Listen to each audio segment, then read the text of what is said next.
Welcome back to the show, everybody. This is the Upper Tier Podcast, the football podcast we bring you each and every week. Head over to YouTube, smash that subscribe and bell notification button, and of course, drop a like on the video. Joining me as always on the Thursday show, the Dazzler himself, Darren. How are we? I'm okay, Niall. Niall, do I look excited? A little bit, all right, yeah. I look excited, don't I? Can we tell them? Can I tell them, Niall? Can I tell them? Go on, fire away.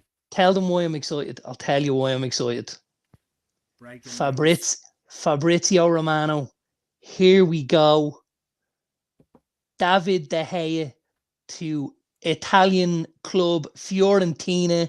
He will wear the purple this season. The green light has been given. The contract is verbally agreed until June 2025 with the option of one more season. The travel and the medical is being booked.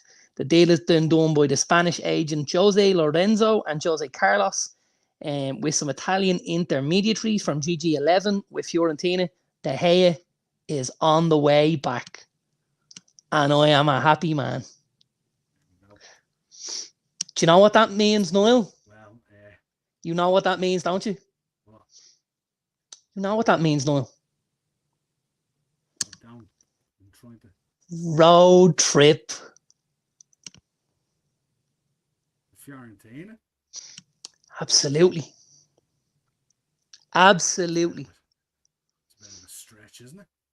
Not for me. Not for me. And I know two boys that when I talk to them, they'll feel pretty similar. You know? We didn't get to say goodbye.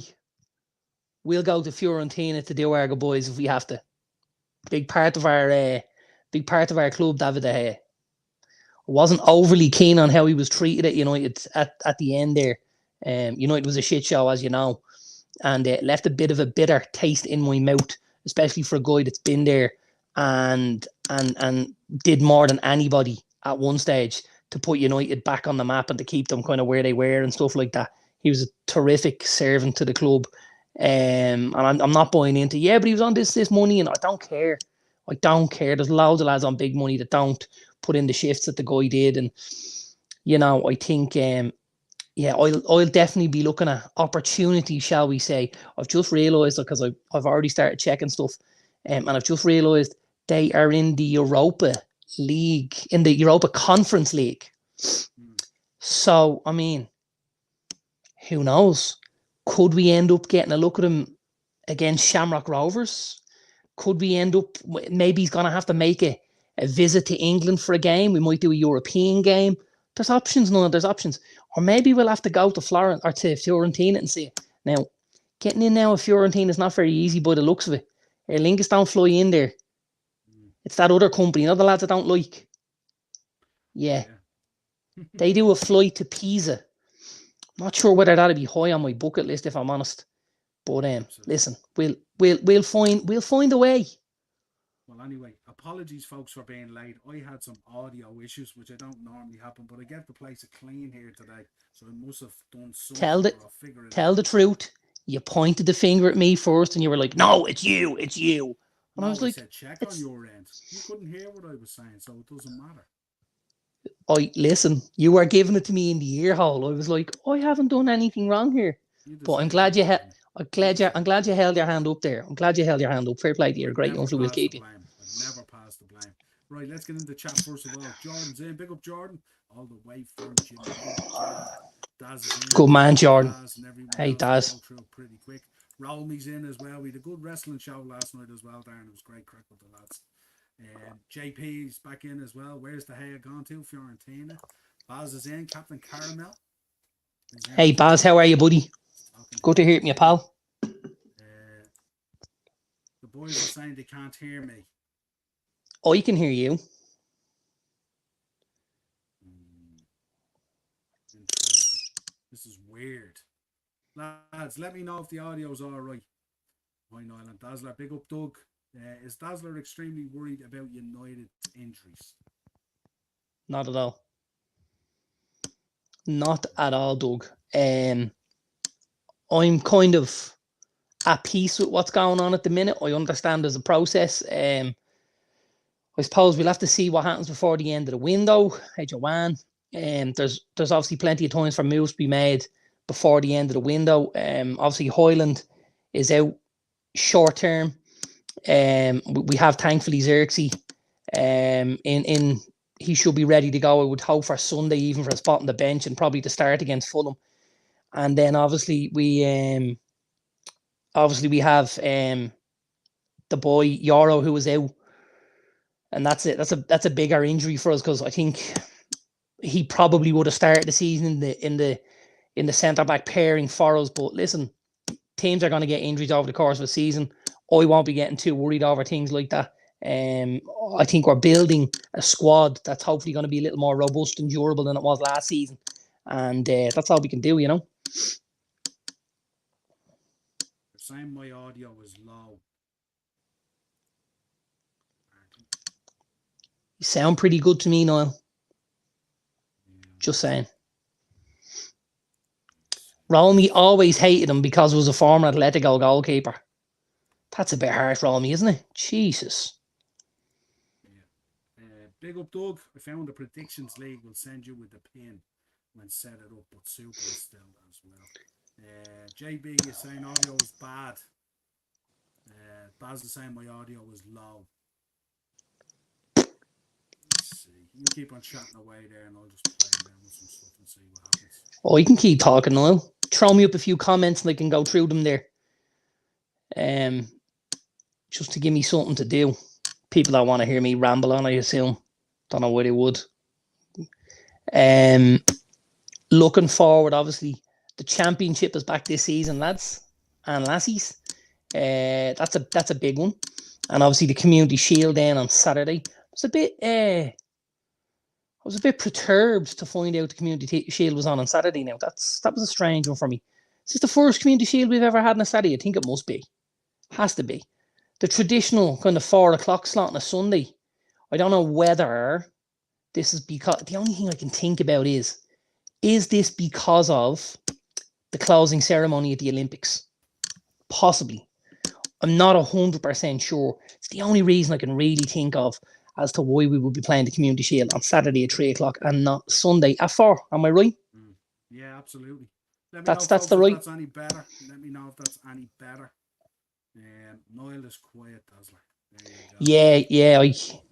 For a change. I got that one. You can all be hated to hear because of the fax machine.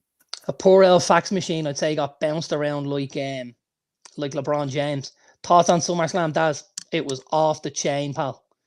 I just think we're so lucky at the minute with what they're putting out, with the quality of what's being put out. Like, even from, if you go from Saturday night, from SummerSlam to Monday night to Monday Night Raw, I just think even Raw was such a good Raw. There was so much on it. There was so many doors open. There's the possibilities of where we go. Stars made, you know. I think they created a star in Bronson Reed.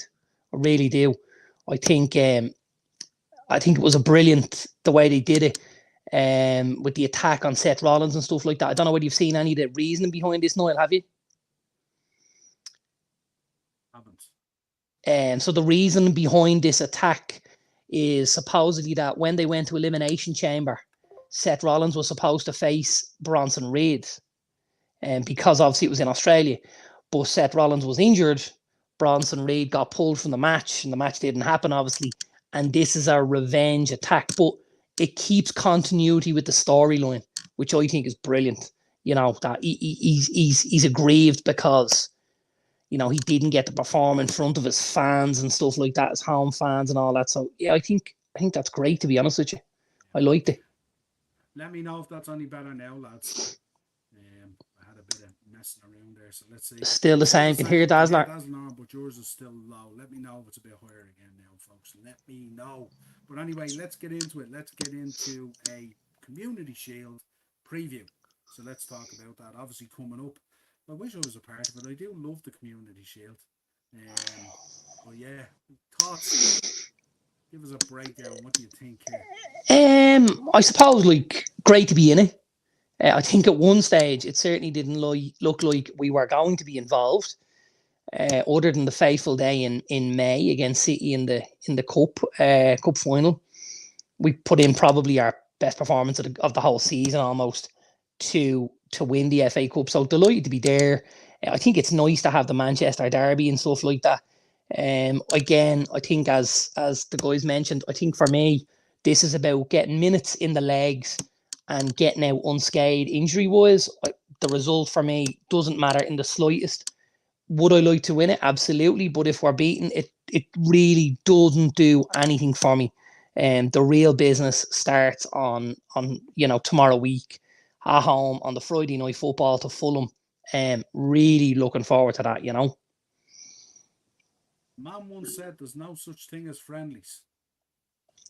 No, well, I mean, listen, somebody's going to walk away with a trophy at the end of it. But for me, the trophy isn't as important as maybe the run out, the minutes in the legs, to find a bit of shape, maybe get Xerxes some minutes and stuff like that. And that's all I'm worried about. I'm not worried about anything else, Yeah,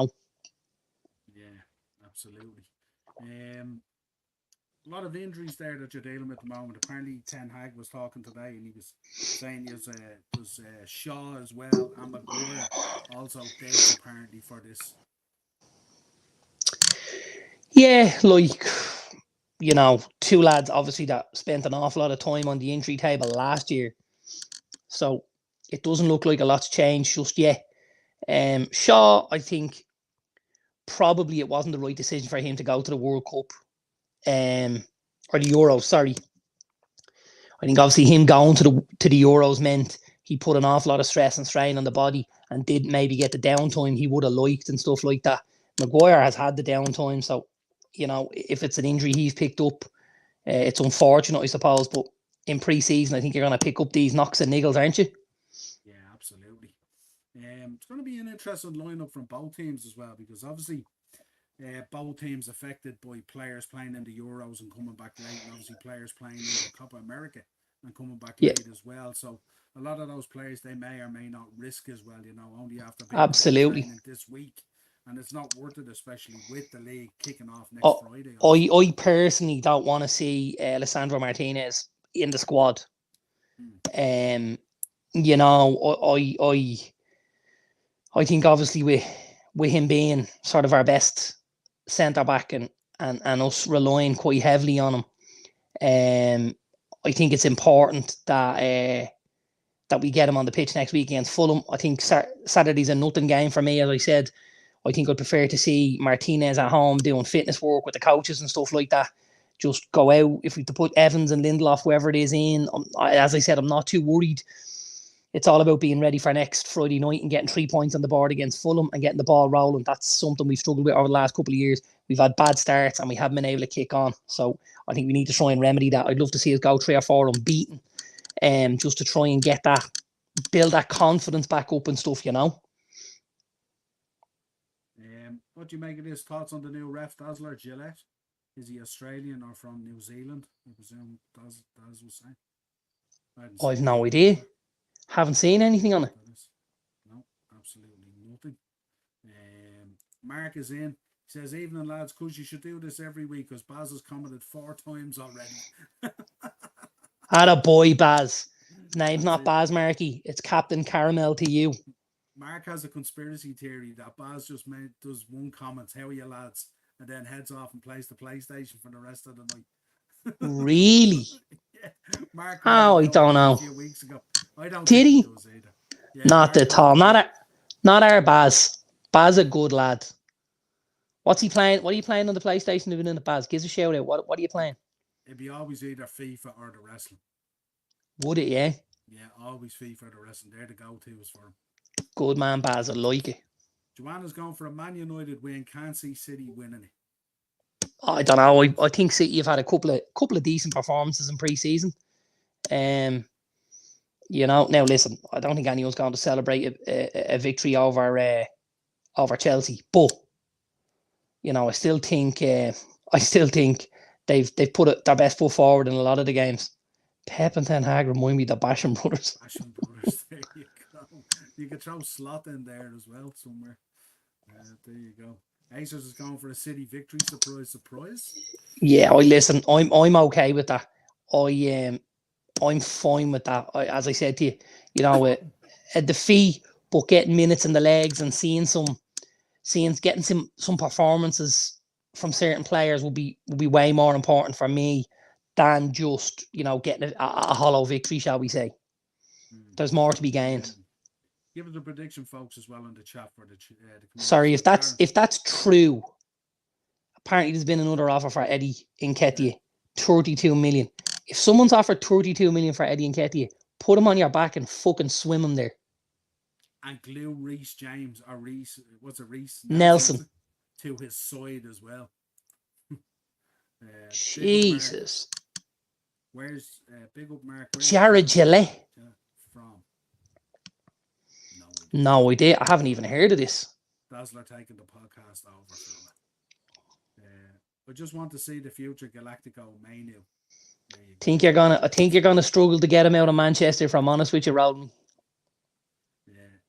How are you, Daz? Is he from Queensland? Came over a few years ago, started in the Championship, then moved to Prem. His last game in A-League is on YouTube. He is mic'd up very good. So must have a look at that. Jared Gillette. Right. The best a man can get. Dazzler, 2-1. Not in this gaff. No. Well, around the edges we do it. No, I don't. I trim. I'm only fresh out of the barbershop, so I've been bladed like. No, I was in the shop in Niall told Mark, that's what I do. Jesus Christ. You throwing poor Baz out. No, the three of us were there in the shop and we were winding each other up. It was quality. You winding poor Barry up. It was like the relay race, and I just handed Mark the baton and off he went with it. There you go. Here's a question for you. Based on what Jerry said here, Leeds United are favourite to win the championship. Have you seen Jorginho Rutter's goal against Valencia? Have you seen this? Mm-hmm. Sweet lantern. You need to go, and I'm going to find this for you and I'll send it to you. He rounds the goalkeeper, yeah? Yeah. And as he rounds the goalkeeper, two of the Valencia boys come back onto the line. Yeah. And he chips them from inside the 18-yard box, from about 6 or 8 yards out. He chips the two boys on the angle and sticks it into the stanchion. It's fucking, if anyone in the comments has seen it, it's mind-blowing how good this goal is. My God. Spot on, John. Amad Diallo, I think, will be saucy this season for Man United. Dazzler, do you think Hannibal has a future at Man United with Rangers after Rangers and Celtic, apparently? Yeah, I to be honest with you, Romy, I think Diallo's got a big future. I was really, really impressed with him at Sunderland. I thought at Sunderland he really started to get the bit between his teeth. And we talk about the Championship being a really, really tough league. And I think he really kind of earned his stripes at Sunderland. And that kind of got him the game time at United. Then he came back and obviously did a bit of work with Ten Hag and stuff. He's been super in pre-season, got a couple of goals, some great performances. I'm expecting huge things from Amad Diallo this season. I think he's only just getting started. I think the important thing when we talk about Amad Diallo is he's only got a year left in his contract. Now, I know United have an option of another year, but I'd like to see him maybe get offered a new contract just so we can extend that past the 2 years and just make sure he's a guy we keep hold of. Because, again, he's a guy that will carry great value if he does, you know? 19th Russ starts work now. Yeah, get him to message me on Twitter if he's available for the shows or not. You know what I mean? That's the easiest way to let me know. Sorry, the other part of that question was Hannibal. I think he's done at United, unfortunately. I think the likes of Celtic and Rangers will be a great move for Hannibal. Me personally, obviously, I prefer to see him at Celtic. But I think he's got a lot of talent, the boy. I think he hasn't really found a home yet. But I think if he went to Celtic or Rangers, got in every single week, you could see the best of him, and that could get him a move back to the Prem or to that kind of level. You know what I mean? Yeah. Romney's in. Ahmad needs. That's right. Hanley got Sunderland promoted. He puts in a shift like no one's business. Yeah, he sure does. Yeah, he's very busy. And the thing I love about him is he's a young kid, but he always wants the ball. He's like, give it to me, you know. And he doesn't mind the fact that it might not work for me every time. And when I flip flop that and I look at the opposite side and I look at Rashford, when he tries something that doesn't work, you kind of see the pout and the sulk, and you go, "Oh, he doesn't want it now." Whereas this kid's like, "Okay, it didn't work, but give it to me again. I'll try something different." He's willing to dig deep in the box of tricks and go that little bit further to try and pull something out, which I'm all for. All for. He hasn't been corralled into that side of the dressing room yet. No, hopefully not. He's staying over here with Garnacho and Manu and all these guys. Hopefully. Yeah, absolutely. I haven't had a shave yet. It's now 8 months. There you go. What I like about Ahmad, he doesn't complain, keeps the head down and pushes on. Mad respect to him. Yeah, absolutely. Yeah. Right, give us your prediction for the Community Shield. Give us your prediction. Have we got extra time? I don't think we do. We've penalties only, right? Straight to pens, is it? I think. Yeah. City on pens. Any prediction during the game? Any score? 1-1 draw. I went 2-2 and United on pens. There you go. So we're not miles apart. No. Man United, Romy. That would be a shock.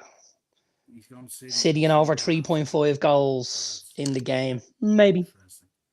And the betting, just to go through the betting at the moment from Bet365, Man City are the favourites at 4-7 on. United are 7-2. That's big price. The draw is 15-4 after 90 minutes, which I think is a nice bet, nearly 40 minutes. I think it's a great bet, the draw. I think the one thing that'll be, again, how I like to bet either way, but I think the one thing that's going to be really, really important is what team goes out. I think when we see what we have to start with, that's when I'll feel either more confident or I'll feel like this is going to be a long 90 minutes.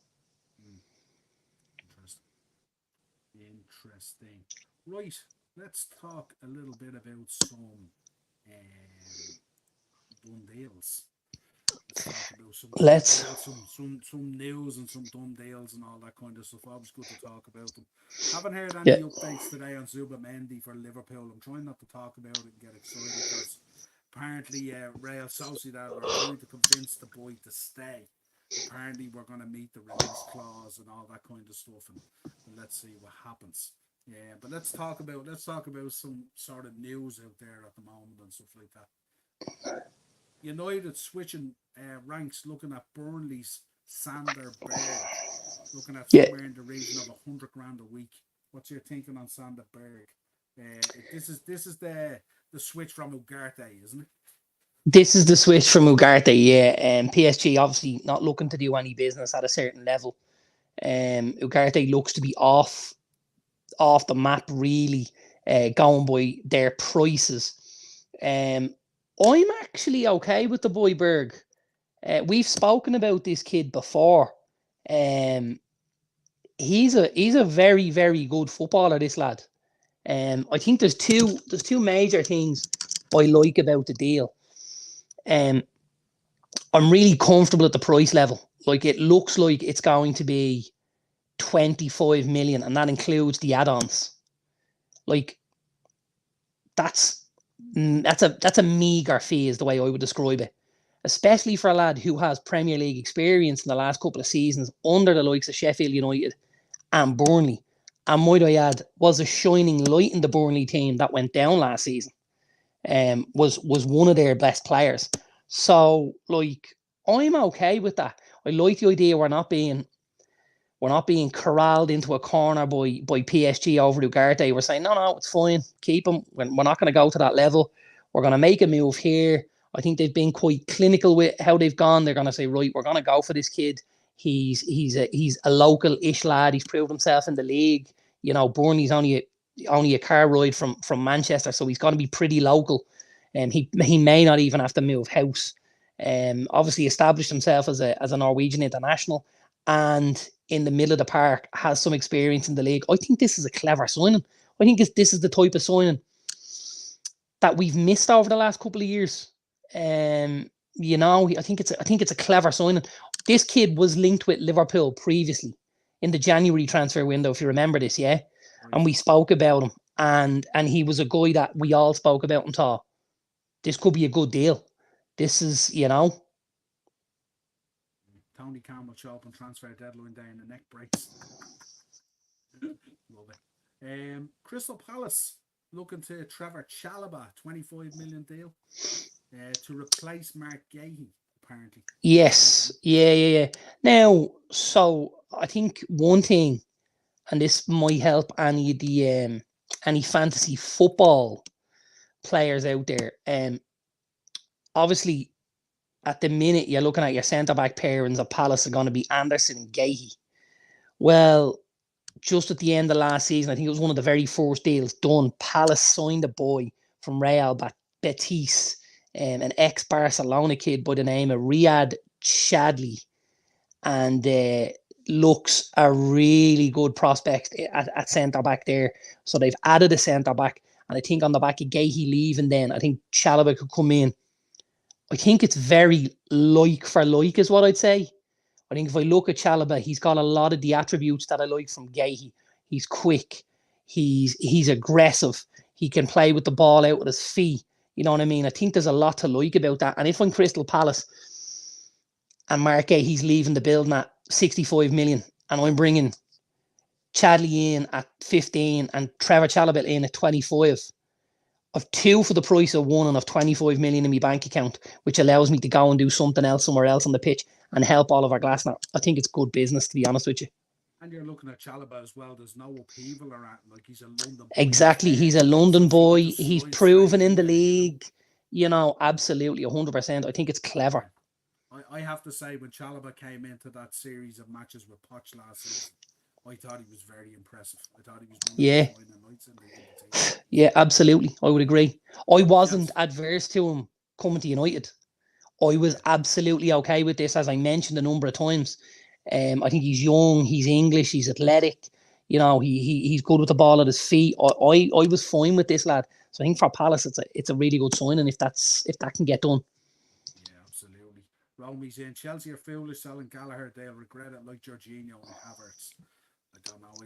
Would you say they've regretted Jorginho and Havertz? Jesus, I think that's a stretch.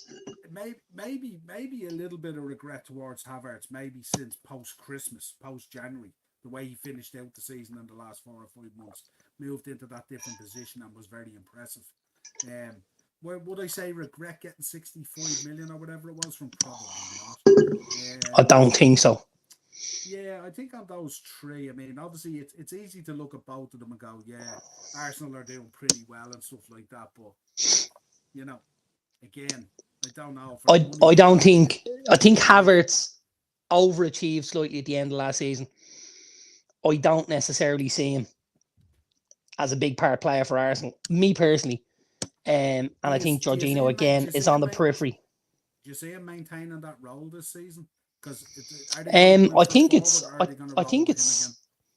don't think they can afford to go in with him as their number 9 again, can they? I think that would, because to be honest with you, I spoke to someone today about this. They said, "Who do you think is going to win the league?" And I said, "Well, it'll depend. What business is done. It'll be between West Ham and Aston Villa by the looks of things." Well, I said, it's going to depend on who people get in before the end of the window. I said, but like at the minute, my favourites for the league would possibly be Arsenal. That's where I'd be going, The Sassy at the back this season, absolute bomb scare. I think at times he can just be a bit rash. Because I think he's got lots of pluses. I think it's just working on some of the minuses to get them up to being square even. But I don't think he's a bomb scare. I think at times he does some really good stuff, but I think at times it's important that he just learns to, sometimes as a centre-back, you don't need to go and challenge for the ball, and I don't think he gets that. You know what I mean? I think he wants to win every ball, and you're like, you don't need to. It's okay sometimes to not win the ball. Yeah. We can do it a different way, Yeah. The Sassy has more negative on a COVID test. Jesus. Yeah, I think it's like a card game, and he doesn't know when to stick. He only knows to hit me. That's kind of that's how I would say it now. I got to be honest. It's It's all well and unfortunate. good. Yeah, it's all well and good wanting to be a destroyer in the sixth position. It's another thing wanting to be a destroyer all the time in your 6 yard box. you know, you got to Yeah, know when to be calm and collective and just do the simple right thing. he's not Um, he's not very very old either. Don't forget. no, So I mean, still plenty of time. Like especially with centre backs, probably don't mature till about 26, 28. So still a little bit in the tank from him. I think he's uber athletic. Like he gets up that yeah, pitch like he's a machine. He's not a guy you're going to get off the ball. He's big and physical. So like I think just with a little bit of coaching, he could do a serious job. Now, mind that, that, you, well, I mean, that's the issue we said about Chelsea. Guys are looking around for that bit of experience, and it's not there. That's yeah, the yeah, problem. yeah, So yeah, no, it's a mad one. West Ham, of course, in the news nearly every day at this stage. Now phenomenal. inquiring about Kieran Trippier. Right, that's their next move if they can't get the Aaron Wan-Bissaka thing done, is it? Yeah, I think they're triggering this to maybe get you guys. Well, I believe it's not the issue's not with us. The issue is Wan-Bissaka, right? I think he wants 7.5 mil, doesn't he? There's a Rent. loyalty payment if you finish your contract, and he's looking for the loyalty payment. Now, I think what's going to have to happen is he obviously gets a signing on fee Mm. at West Ham. That will come off as 7 million, and maybe United will split the difference with him. So, if he gets 2 million signing on, United give him another 2.5. That's half of the 5, 4.5 out of your 7. Take the money, jog on down the road, play a bit of football. West Ham are, I was looking at fancy football earlier. They're very short in those fullback positions. Like fullbacks at the club, they've got Kufal on the right, and then they've got Emerson and an aging Aaron Cresswell on the left. Centre back, they look a bit better. Obviously, they've made some additions there, but they do need a little bit more in the fullback position. So I think that's where they'll concentrate. Yeah, absolutely. I think it was the same issue last summer, wasn't it, with Harry Maguire when he was trying to move as well. He was looking for this There was an loyalty issue payment. with loyalty, and yeah, that's right. Yeah, Yeah, absolutely. Chelsea has more managers coming and going like a weekend at Diddy's. Love it. Love it. Keep them coming. the scariest thing for me about Chelsea, like, and that they are somewhat an easy target at times, but just the size of this squad is just it's getting mind boggling. They signed another keeper today. They That's signed 10. another. That's That 10. that's their third keeper that they signed this summer. Their third That's keeper. that's 10, I think, post Roman. That's 10 in Clear 10 Lake's life. goalkeepers. 10 goalkeepers in Clear Lake's life, apparently. Because it was 9 until the Fucking other hell. day. So that's now keeper number 10, I think. Jesus Christ, man. That is fucking scary. Like, that And man, really is not only scary. that, we'll go through it. You should see the list of players they've already put out the door. Forget about what's there. You should see what they've got rid of as well. I'm Oh not my messing. When God. I send those pictures into our WhatsApp group, I'm not even messing. Ian thinks I do be messing. I ain't messing at all. Yeah. Madness. Aces, Ten Hag wants Denzel Dumfries swap for Wan-Bissaka. I don't necessarily think he wants that. I think Wan-Bissaka apparently is more interested in a move to Inter than he is West Ham. And I think Inter would be happy enough to see Dumfries leave and to see Wan-Bissaka come in. Now, here's your problem if you're Eric Ten Hag. Denzel Dumfries ain't a right back. He's a right wing back. He spends more time in the opposition 6-yard box than he does in his own 6-yard box. And that's not necessarily something we need all the time. It's obviously something we need against certain teams when we're playing at home against Old Trafford, in Old Trafford, and we've got a lot of football. But like when we go away to Anfield, when we go away to Stamford Bridge, to Arsenal, to City, I don't want a right back who's left an out for lunch sign, and they're up by the other corner flag. That's like the criticism we've given over Trent over the years. That's not what I'm into. Your number one job as a right back is to defend. Anything else you can do going forward, for me, would be a bonus. And that's talking from a goalkeeper's point of view. You know, goals win games, but clean sheets win league titles. You know. Yeah. What else have we got? Wilfred Zaha might be making a return back. Looking for a loan move out of Galatasaray. I'm not sure whether he is settled in Turkey or not. But could he heading back to Palace for a third spell?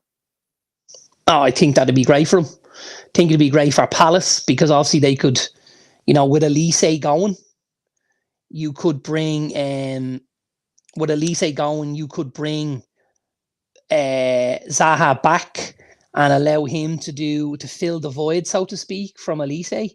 And if it was a loan deal, obviously there'd be a fee and stuff like that. But I think that'd work. He's always given his best for Palace, always put his best foot forward. So I think that's a good move for both, isn't it? Yeah, absolutely. You absolutely don't want Aaron Wan-Bissaka at Real Madrid. No. Absolutely not. Pedro Porro, I would say, absolutely all day long. I think he's a super, super little player. I think we're only starting to see the best of him. I do imagine in a couple of seasons he'll get a massive big move somewhere to one of the big teams. Not, you know, and that's no disrespect to Spurs, but they're not a big team. Going to be hard to replace Carvajal, though, wouldn't it? He's a serious absolutely. Yeah, serious player. I suppose there was talk on the left-hand side of with Alphonso Davies coming in. So that would kind of solve the issue at left back, but I think the right back issue is going to be something they look at. I'm trying to think who was his understudy at the Spanish national team. Was it one of the Sociedad boys? Well, considering most of the squad was basically Sociedad and Bilbao. I think it might have been one of the Sociedad boys. I think. Maybe. Now, let's have a look here for matches. Were the Euros on then? They should have been. No, maybe they weren't. I'm going to just go back as far and have a little look and see if I can pinpoint. Here we go. Turkey, England, European quarterfinals, Spain. I just want to have a little look to draw. Here we go. Spain and England. Yeah, lineups. Carvajal right back. Who was there? Also, Torres, Grimaldo plays on the left. Alex Ramiro. I know Carvajal was sent off in one of the games. So I'm wondering who took his spot. Jesus Navas was the right back in the semi-final versus France, who's nearly 40. So it wasn't him. And the guy who replaced Navas was one Danny Vivian, who is a profile, who is an athletic Bilbao player. He's 25 years of age. Maybe somewhere like that Real will go. Maybe. But I think there's some spots that there's just not a lot of depth in at the minute in world football. I think like you're overloaded with certain positions, and then in other positions you're like, wow, where do we go here? Like, how many teams are looking for a world-class defensive midfielder right now?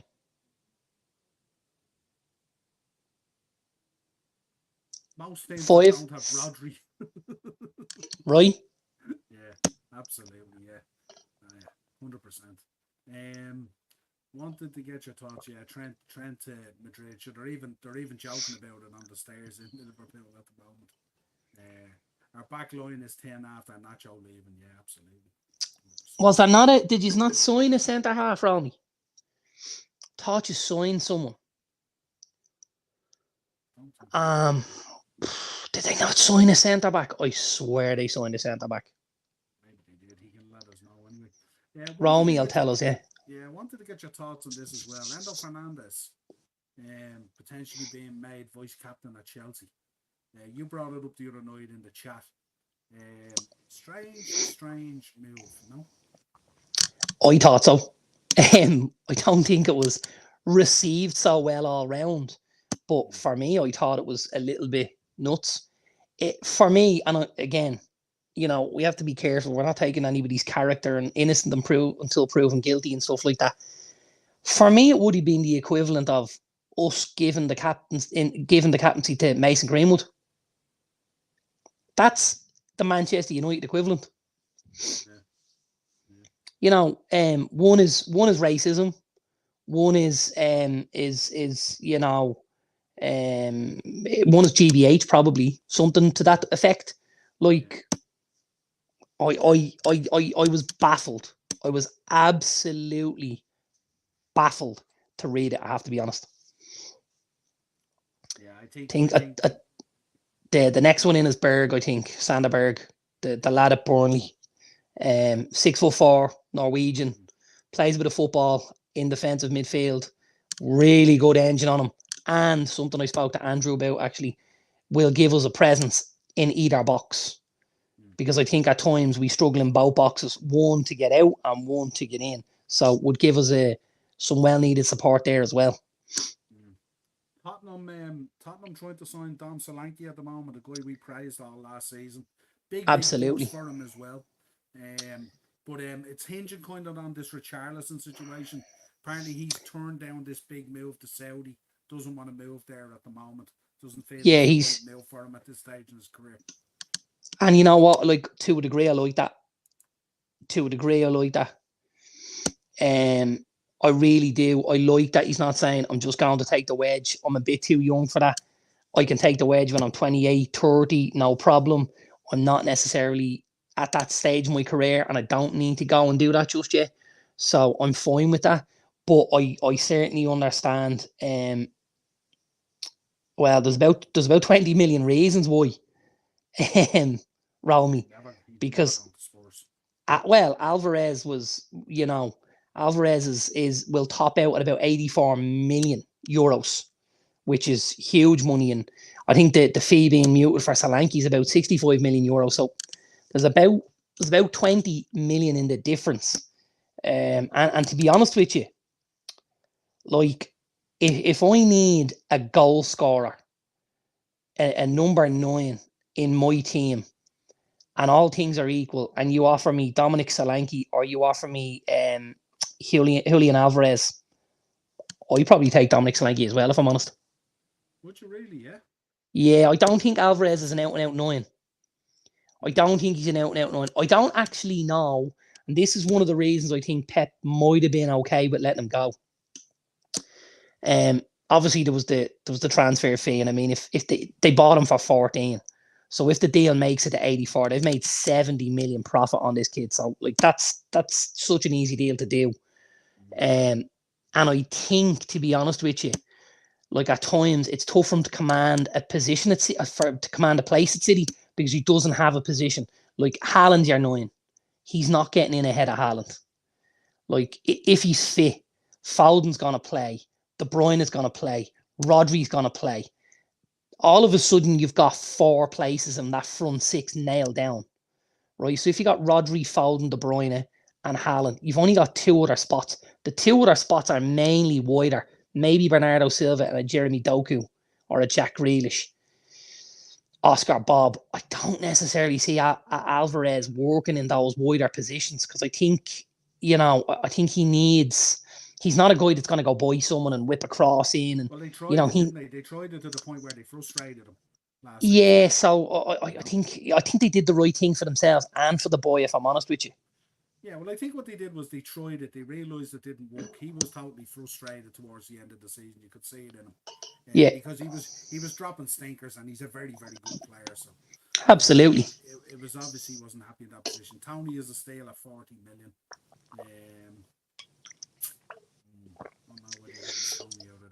If the deal for Tony is only 40 million, it's really good value. And it's a deal where, a Spurs or an Arsenal should absolutely be getting involved. The first boy, the boy that's just left Girona, the Bofk, the Russian boy, he is, or the Ukrainian lad, he's one of the other. Apologies, it's gone on me. He is just about to sign for Roma for the best part of 40 million. And I suppose Victor Boniface, who's had a tremendous time at Bayer Leverkusen probably isn't going to leave them right now to sign for Spurs. I don't think, because I think if you're looking at levels, I think Leverkusen are probably just a little level above where Spurs are at the moment. I think if to get, I think for Boniface to leave Leverkusen, he'd want to be going to a United, a Liverpool, a City, a Real Madrid, a Barcelona, an Inter, a Juve, somebody like that. I think Spurs, as much as they're doing right with Ange and with what they're bringing in and the stadium and everything, I still don't think they're quite at the top table just yet. Take that, Spurs. I think there's so many teams that would love to have Mateta in it. And he's lighting up the Olympics at the minute. He's been really, really good at the Olympics. Himself and Michael Elise have really shone, especially obviously considering they were left out of the Euro squad. The two of them have been excellent, and I think Mateta would be a huge, huge plus at any of those teams. We spoke about it when we saw him play at Anfield last season. You said I would take him in a heartbeat, were your words, and I would have to agree with you. I think he's big, he's physical. I think he's a good finisher. He's puts in a tremendous shift. I think he gives you he does it. He does a whole lot. I think he's have to be very careful. I don't like comparisons and stuff like that. But like, who try and liken him to somebody for me, would you?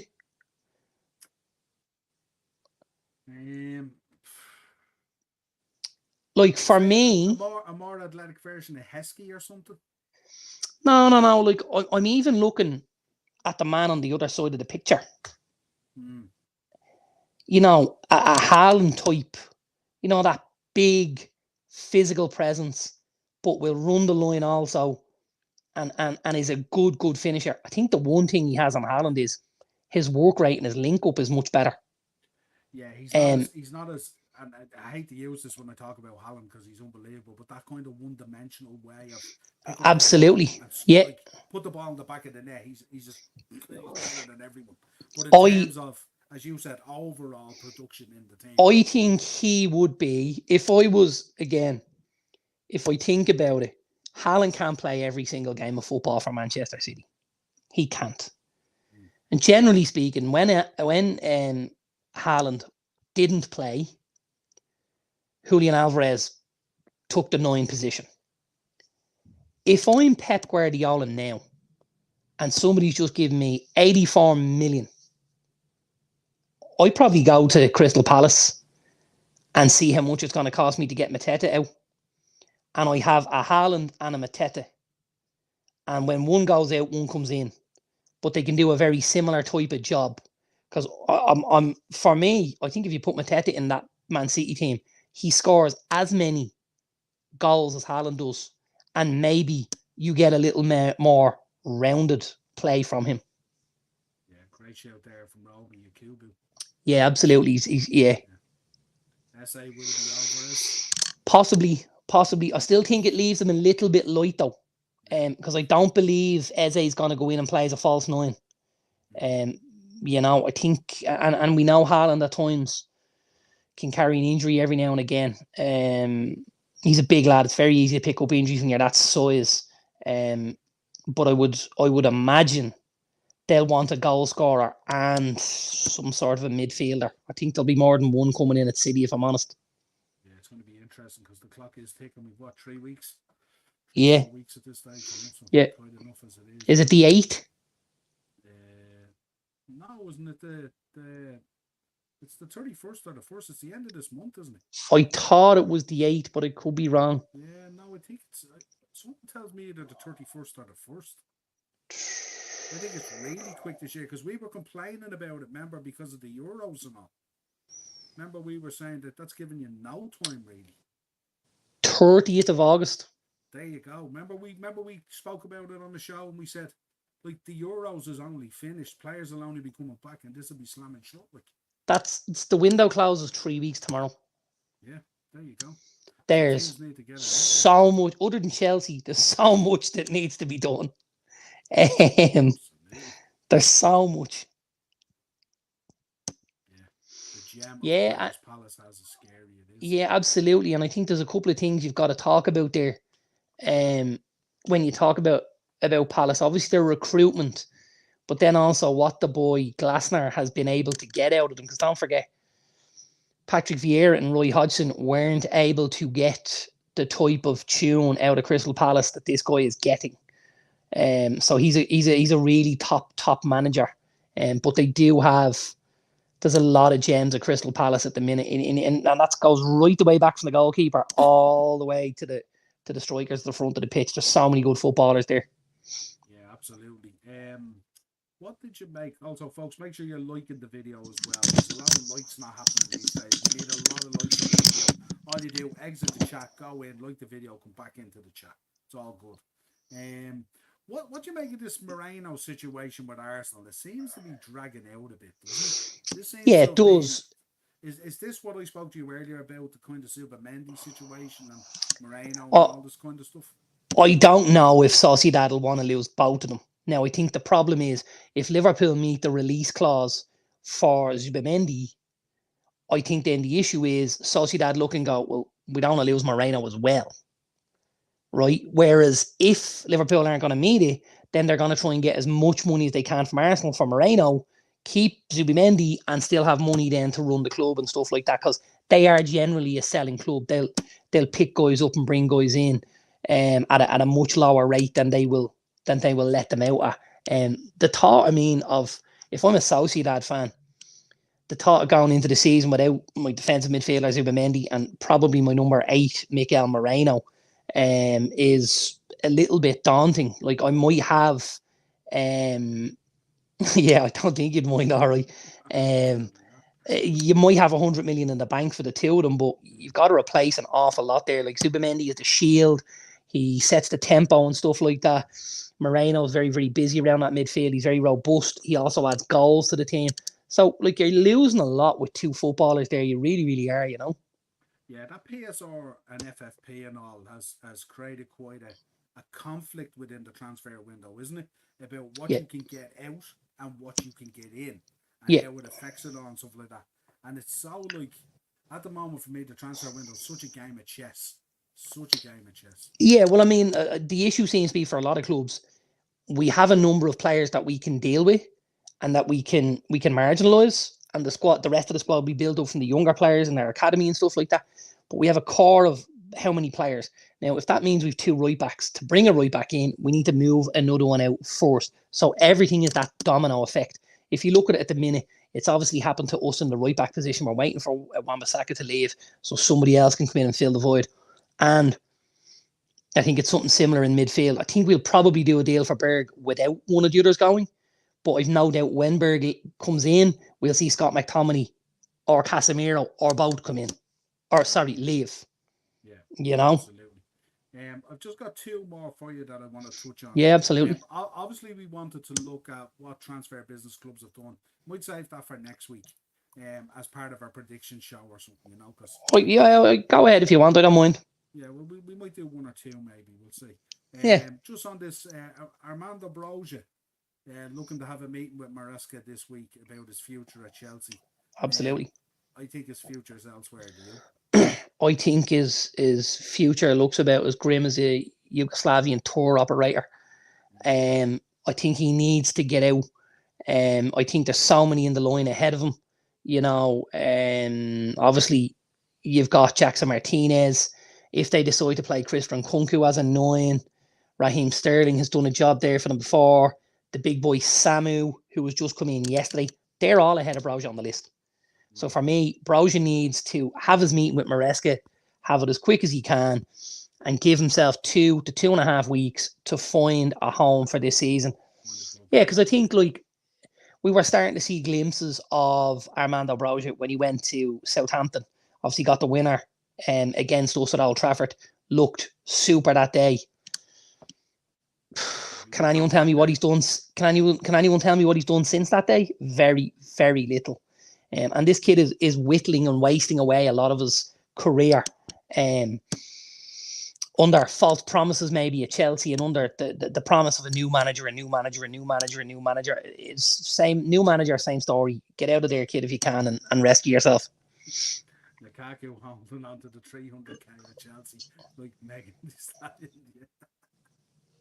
Listen, people talk about Lukaku this way and stuff like that.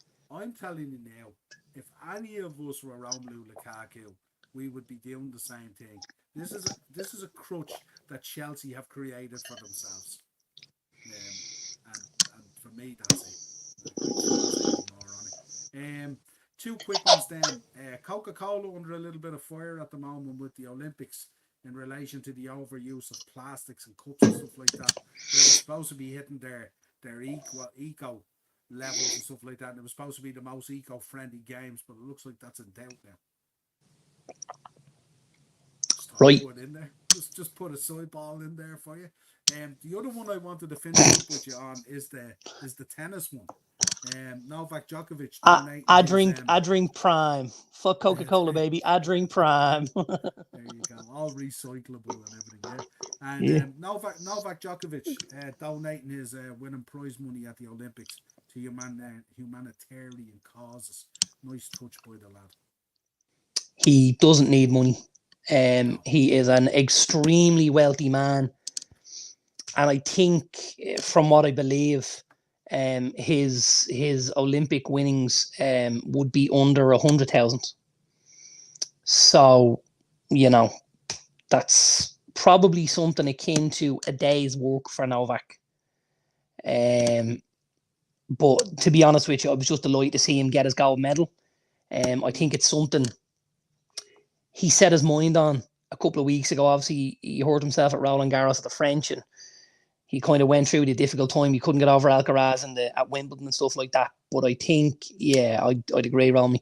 But I think if you watched any of the final, he was like a man possessed. There was nothing or nobody going to get the better of him that day. He was just on the next level. It was scary. When he's driven, he's driven. Yeah, absolutely. Right, let's get in and talk a little bit of business about some of these clubs. Yeah. We'll go through some. Give me. I want the certain ones I want. Yeah. Okay, which one do you want? Well, I want West Ham and I want Aston Villa. They're the first two I want, and we'll go through them before anyone else. Okay, well, let's start with Aston Villa then. Yeah. So Aston Villa. I'm not going to touch on every single one of them because there's laundry lists in here, but obviously, there is. We spoke about Barkley already in there, Barajaya, Dobbin. We spoke about Illing Jr. We spoke about the boy Madsen. Onana going in there was a very big absolutely for them. Yeah. What was the other one in there? Philogene from Hull, who's an ex Aston Villa player as well. Yeah. So Philogene came out of the Aston Villa academy. They sold him and had a buyback option, and Barcelona looked like they were sniffing around the boy Philogene, and they were going to try and do some sort of a deal with Hull to get him out. And Villa popped in and went, "Okay, thanks. We see what we had. We're going to bring him back in." And this obviously why these inserts into deals are really, really important. That you're either getting a sell-on fee or you get first refusal on the boy. Villa had first refusal. Villa spoke to him, got him back in. He's a super footballer. Really, really super footballer. I'm looking forward to seeing Villa again this season. Under Unai Emery. Good evening. Really am. Think a lot of promise. Looking forward to seeing the boy Ian Matson. Really am. And looking forward to seeing how the boy Onana does and how he takes over in the middle of the park from Douglas Luiz. He'll be a very, very different sort of player. But I think when you put somebody in like that big, strong, powerful midfield holding player, and then you put somebody like a Ross Barkley ahead of him and you give him that kind of a free role, I expect Ross Barkley to be unbelievable for Aston Villa this season. I expect Ross Barkley to be unbelievable for Aston Villa. Interesting. And then obviously you spoke about the outs there, Omari Kellerman, Douglas Luiz, Musa Diaby. Yeah. There's a couple of others some great business for Aston Villa, like getting rid of Diaby for 65 million was brilliant. They got 50 million or whatever it was, and the two players from Juve for Douglas Luiz. So like Aston Villa have done really well so far. I probably think Villa have a little bit more left in the tank if I'm right. I think they'll still probably want to take in another 1 or 2 players before the window shuts. Yeah, West Ham for me so far are the winners of the transfer window for me. The winners, just superb. Nadal going to Cena route with the ball spot from what I've seen. You think you're right, yeah? Here, listen, it happened to all the magazine was the same. Remember, Aston Villa spending in this window like Andrew Tate. Absolutely. Jesus. I have a feeling Villa will win a trophy this season. Great shout. Right, West Ham in. Lewis Gilherme from Palmeiras, 25 million. Max Kilman from Wolves, 40 million. Fotheringham in from Sheffield United on a free.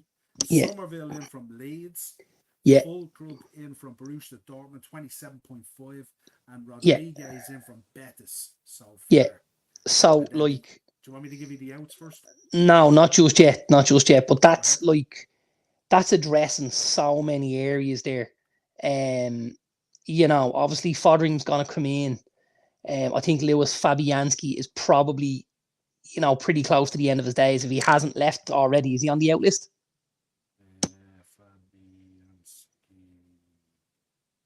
No, not yet. No, he's probably not got much left in the tank, I would imagine. So Fabianski's pretty good to go. Fotheringham's come in to take his place. I think the boy Guido Rodriguez, who's come in from Real Betis on a free, is going to be a really big signing for them.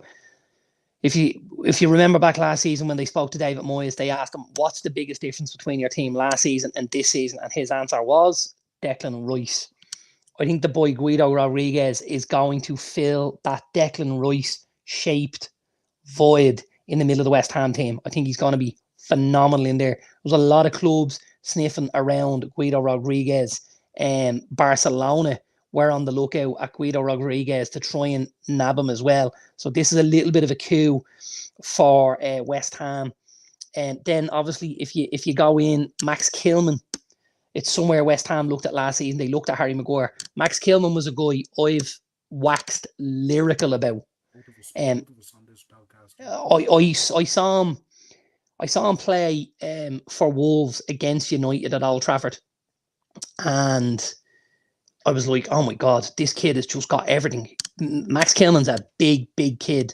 He's really big. He's physical, so he can dominate in the air. He's good with his feet. He's aggressive. He's strong. I've so much I like about Max Kilman. I think on the wings, they've obviously brought in the boy Luis Guillermo from Palmeiras. He's a right winger. And then you've got Crescencio Somerville, who's come in from Leeds as a left winger. I think to start the season, we'll see Somerville and Bowen. That's, I think, what we'll see to begin with. I think Somerville will be on one side, Bowen will be the other, and you'll have their other signing, which is one Nicholas Fulkrug through the middle. They missed a centre forward last season massively, and they've just crossed that off the list. So West Ham have done really, really good business. They've given Julian Lopetegui an awful lot of money to spend. But for me, Julian Lopetegui and Romy, as a Real Madrid fan, can possibly chime in here. He's a super manager. He really, really is. He got the rough end of the stick at Wolves because he came in taking a job and there was money promised and there was this and there was that, and he didn't get anything. And I think he'll do a phenomenal job at West Ham. And I think the boy Fulkrug will tie that all together from up at the top end of the pitch, because he's a guy we looked at in the summer and just thought, wow, this guy did so much for Germany. He was one of the standout German performers, He's a real solid, big West Ham forward. Yeah. West Ham will love him. West Ham billing. West Ham faithful will love Nicholas Fulkrug. He'll to be, I'd say 6 months in to be guys getting tattoos of his face in their arse. That's the way I think it'll go. Yeah, he'll nearly be everything. He'll become everything that they expected from Mikel Antonio, won't he? Well, I mean, the thing with Mikel Antonio was he was never bought as a striker. Like Mikel Antonio was a quick sort of a winger. And then he just started to score a few goals, and then they put him up front. But like Mikel Antonio's not annoying. They've had to play him there because they haven't had one. But that was pretty much due to their recruitment.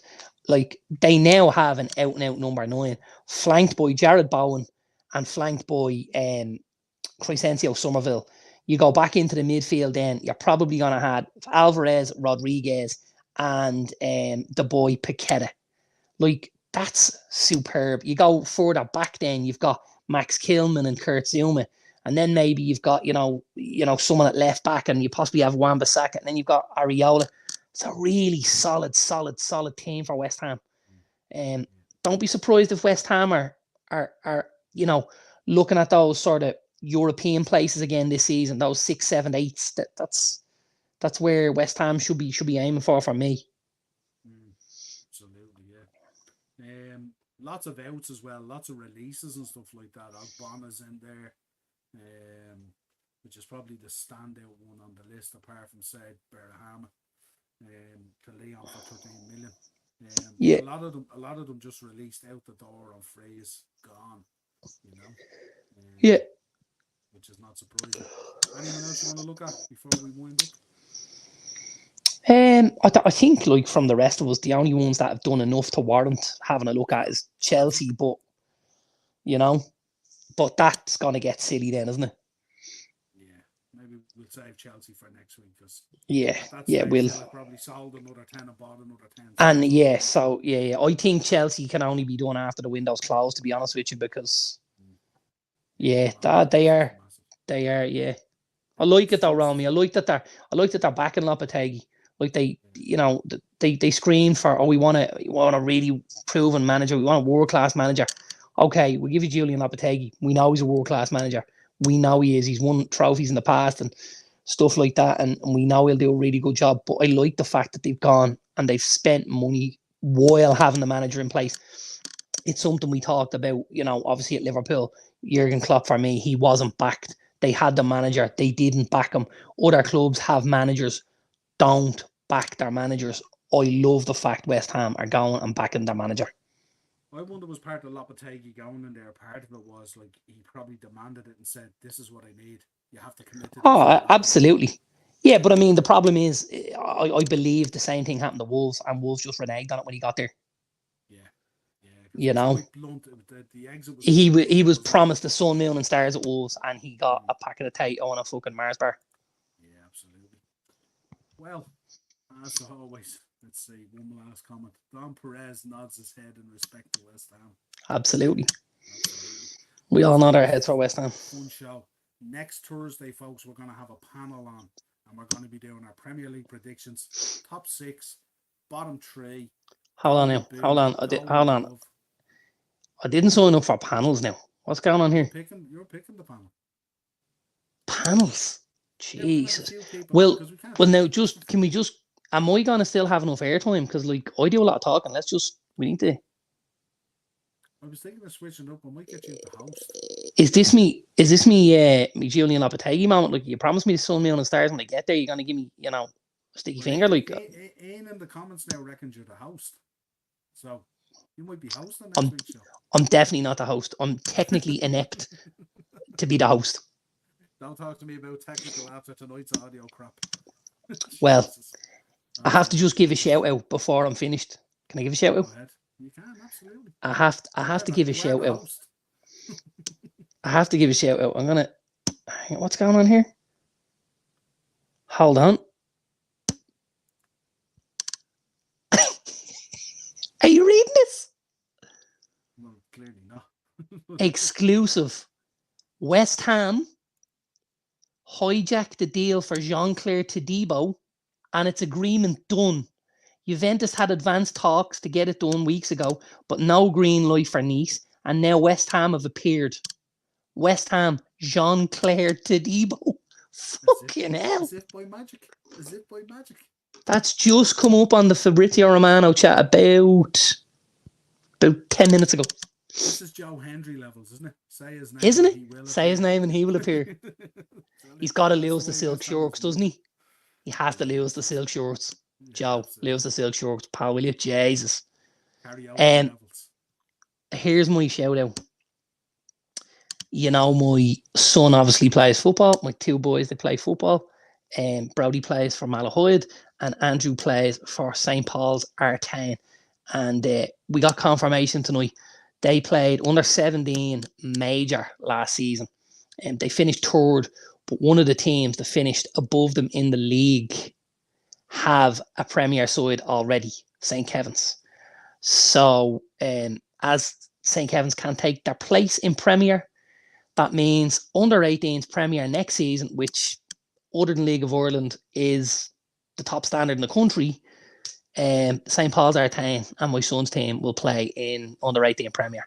I have no doubts it will be an extremely long season, especially for the two lads that play in goal, Andrew and Evan, because they'll have quite a number of the big teams involved with them. But I think it'll be a learning experience and one that they won't forget in a hurry. If you're not winning, you're learning. If you're not winning. And I think there's going to be a lot of learning done this season. Well, listen, congratulations to everyone on that. That's phenomenal as well. Yeah. We know how good St. Kevin's are as well. St. Kevin's as a club are just unbelievable as well. Yeah, so to be mixing in with that kind of level, and the two lads that look after them, Alan Talbot and Darren Murphy, put an awful lot in with the lads. I know it's much appreciated by the parents and stuff like that.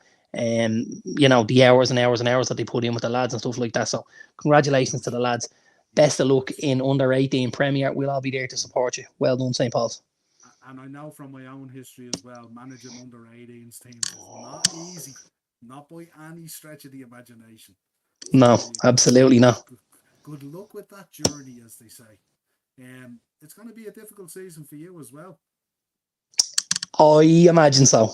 Yeah, I imagine so. Bite your lip on a lot of sidelines this season, I'd imagine. I generally don't go to sidelines. I watch from my car. I park my car as close as I can get to the pitch and I watch from there. That way I can't shout at referees, linesmen, fucking you name it, I can't do it. Is that's choice or advice? Choice. That's choice. Sometimes when you kind of think, I don't know if I'm helping this situation. So I decided a long time ago I would take myself out of it. So I did. Yeah. And I think it's better for me and I think it's better for him as well. Well, it's definitely better for your health because you're going to be going into a lot of Lions dens next year. Yeah, listen, I get that and I understand that. I don't know. And listen, I know you're the kind of guy who likes to grab a hoodie or a jacket and throw it on the ground. No, there wouldn't be any of that. But I listen. I took myself out of that, so I won't. I don't need to get involved with that, Brilliant, man. Congrats to Andrew and all the team and the coaches and everyone involved. Yeah, absolutely. Great stuff all together. So we will be back Monday. I'll be back with Marky. We'll be going break down through some of the teams as well and getting Marky's predictions. Hopefully Mark's available to come on Thursday as well. And we're going to do our Premier League preview predictions and all that kind of stuff. And we'll also probably have our first Premier League preview of the season, Darren. Our first Thursday tier talk will be back. We sure will. And our Beat the Bookie. So it's going to be a packed show. So I'll have to get my act together in terms of this audio. We can't be going in 10-15 minutes late in the future. Just can't, Noel. So until next time, folks. Roll me. I'm in the doghouse now, so the sofa for me. There you go. So until next time, folks, subscribe to the channel. Hit a like on the video. Hit that like on the way out. So important. And subscribe to the channel. Monday, I'll be back with Marky. Wednesday, I'll be back with more pro wrestling. Thursday, we'll be back with the first Thursday tier talk of the season. Premier League predictions. Absolutely. Next time, folks. Have a great weekend. Enjoy the Community Shield and whatever else floats your boat this weekend. And we will talk to you again real soon. Have a big Saturday. Yeah. Sure do.